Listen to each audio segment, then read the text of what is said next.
제가 처음에 미나를 접하면서 그 미나를 전시하는 곳을 갔었어요. 그랬는데 처음에 그 호작도 미나를 보고서는 이상하게 그 호랑이에 제가 끌려서 그 호랑이를 보면서 굉장히 배를 잡고 웃은 적이 있습니다. 근데 그 호랑이의 눈이 약간 사파린 그런 모습이었었어요. 그래서 그 호랑이를 보고 굉장히 웃으면서 집에를 왔는데, 집에 와서 그때부터 이제 호랑이가 떠나지가 않았어요, 제 머리에.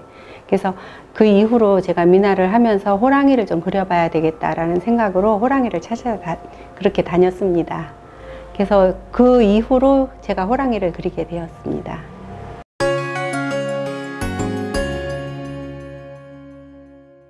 지금 창작미나는 횟수로 제가 10년차 접어들고 있습니다.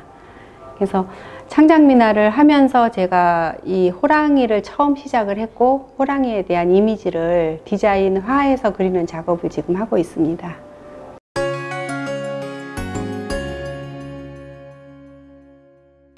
일단 창작미나라고 하면 기존 미나의 그 틀에서 좀 벗어나야 된다라는 사고방식들을 갖고 있고, 또 다른 분들도 역시 보면 기존 미나라는 그 미나와는 조금 다른 어떠한 새로운 것을 보여주기를 원하시는데, 저 같은 경우에도 역시 그런 데 착안을 했습니다. 그래서 전통 미나를 가지고 있어서 한국적인 그런 모습을 그대로 갖고 있으면서 저만의 독특한 그 개성적인 캐릭터, 그런 것을 만들어내기 위한 노력을 했습니다. 그래서 나름대로는 민화를 지금 현재는 디자인화해서 그거를 좀 세계화하고 싶다라는 생각을 가지고 있습니다.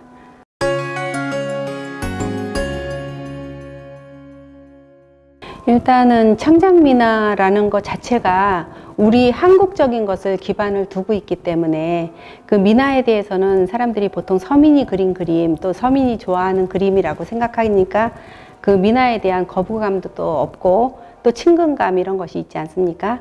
그래서 나름대로 저는 한국화를 한 그런 기본적인 한국적인 그 정서, 그런 것을 제 미나 속에 담고 싶고, 창작미나라는 것 자체를 창작이라고 이제 앞으로는 부르는 것보다는 우리가 즐기고 한국 사람들이 늘 좋아하고 그런 그림, 그렇게 말씀을 드리고 싶습니다.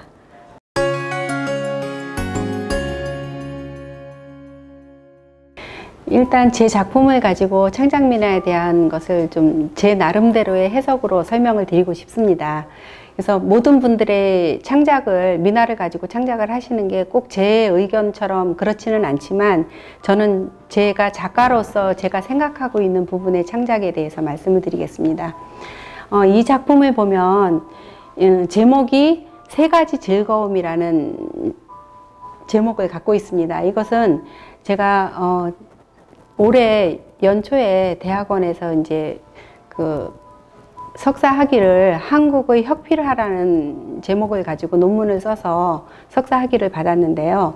저 같은 경우에는 지금 혁필을 굉장히 중요한 그 제 창작 작품 중에 한 부분이라고 생각을 하고 있습니다.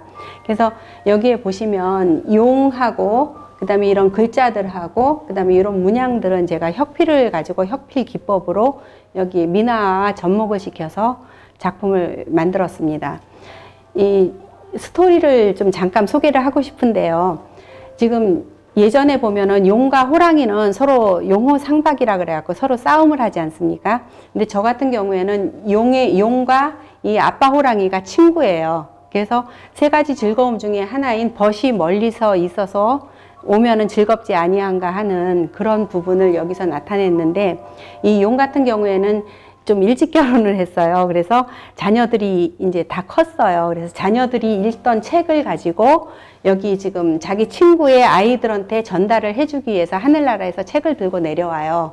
근데 이 아이들은 보면은 이제 좀 초등학교 들어가기 바로 전 단계, 뭐 4살, 5살, 7살 뭐 이런 정도의 아이들인데, 이제 한글을 막 배워서 책을 읽는 재미라든지 이런 것을 느끼고 있는 아이들이라 두 번째 즐거움인 이제 배움에 대한 즐거움이에요. 그래서 이 즐거움을 엄마는 아이들을 데리고 앉아서 책도 읽어주고, 아빠는 이 아이가 책을 막 쌓아놓고 장난감처럼 이후에 올라가려고 하는 그런 것을 이제 위험하니까 또 잡아주면서 아이랑 같이 놀아주고 하는 그런 의미고요. 그 다음에 호랑이가 보면은 이렇게 꼬리로 서로 감정을 교환하고 이렇게 교감을 한다고 해요. 그래서 호랑이 꼬리들이 서로 가족끼리 엉켜서 엄마 아빠의 그 사랑과 애정 이런 것을 담고 있고, 그 다음에 자식들도 역시 엄마 아빠의 꼬리에 이렇게 감으면서 서로 즐거움을 교환하고 있고, 또 역시 마찬가지로 이 꾸러기는 엄마의 말을 듣고 있지만 또 아빠의 손가락에 꼬리를 감으면서 아빠의 사랑을 느끼고 있고 하는 그런 화목한 가정, 그런 것을 제가 표현을 해봤습니다. 그 다음에 또 한 가지는 이 혁필 부분을 말씀을 드리고 싶은데요. 이 아이들이 지금 한글을 처음 배워갖고 자기 이름을 이제 이렇게 막 낙서하듯이 벽이라든지 방바닥 같은 데다, 저희도 아이들 키울 때 저희 아이들도 그랬었거든요. 그래서 그렇게 낙서하는 것을 뭐 범 또는 미르 이렇게 자기 이름도 써보면서 이렇게 낙서하고 하는 부분을 보여주었습니다. 그 다음에 요 부분들은 아이들이 그 비눗방울을 참 좋아하잖아요. 그 비눗방울 속에는 아이들의 꿈이라든지 뭐 이런 것이 담겨 있기 때문에 그런 것을 좀 이렇게 혁필을 가지고 형상화를 해 보았습니다.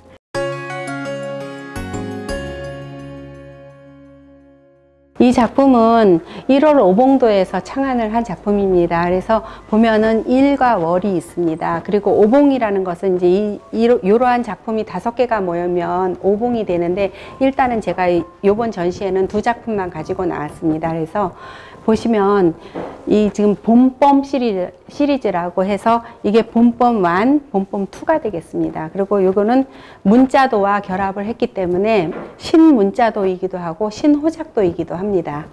여기서 보면은 지금 우리나라의 그 산에 전국의 지천으로 깔려서 봄이 되면 피어나는 것이 개나리와 진달래입니다. 그래서 개나리와 진달래를 어떻게 표현을 할까 하다가 온 산에 개나리와 진달래가 피어나는 것을 제가 이렇게 그렸고요. 그것을 이 부분을 보면은 이 부분이 노란 부분을 이렇게 해서 확대를 해서 보면은 개나리가 보여요. 다시 말해서 요거는 돋보기 장치입니다. 그래서 이렇게 확대를 해서 개나리와 분홍 부분은 진달래 이렇게 볼 수 있도록 그렇게 한번 장치를 해 보았고요.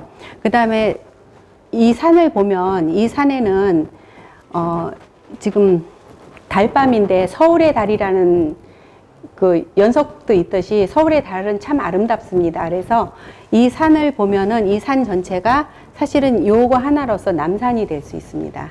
그래서 요거는 남산을 말하고, 그 다음에 요쪽 산일 경우에는 이게 지금 경주에 가면 토암산에 지금 석굴암이 있기 때문에 토암산을 제가 상징하고 있습니다. 그리고 이 호랑이들은 지금 2 호랑이가 다 그 안동 하회마을에 있는 그 하회탈을 제가 모티브로 삼았기 때문에 하회탈을 나타내고 있고요.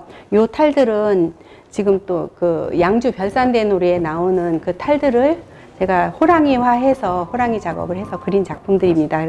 그리고 이 전체적으로 크게 나타나는 이 호랑이들은 지금 백호를 지금 제가 그렸는데요. 이 백호들은 아주 상스러운 기운을 가지고 있어서 이 백호들이 나타날 때에는 나라가 굉장히 힘이 강해지고 또 부국을 나타내기도 하고, 그 다음에 국민들 경우에는 몸도 튼튼해지고 이렇게 장수하고 하는 그런 것을 상징하기 때문에 제가 백호를 그렸습니다. 그리고 이 범 자체가 문자도라고 하는 그 한 획을 차지하고 있기 때문에 한글의 범자를 나타냈고요. 여기에서는 지금 봄범이라는 것을 주제로 했기 때문에 우리의 그 자음과 모음이 하나의 글자를 나타내는데, 그 중에 특히 이 모음이 이렇게 서 있을 때는 범이 되지만 또 이렇게 눕혀져 있을 때는 봄이 되는 그런 문자의 유희도 여기에는 제가 한번 장치를 했습니다. 강조를 했습니다.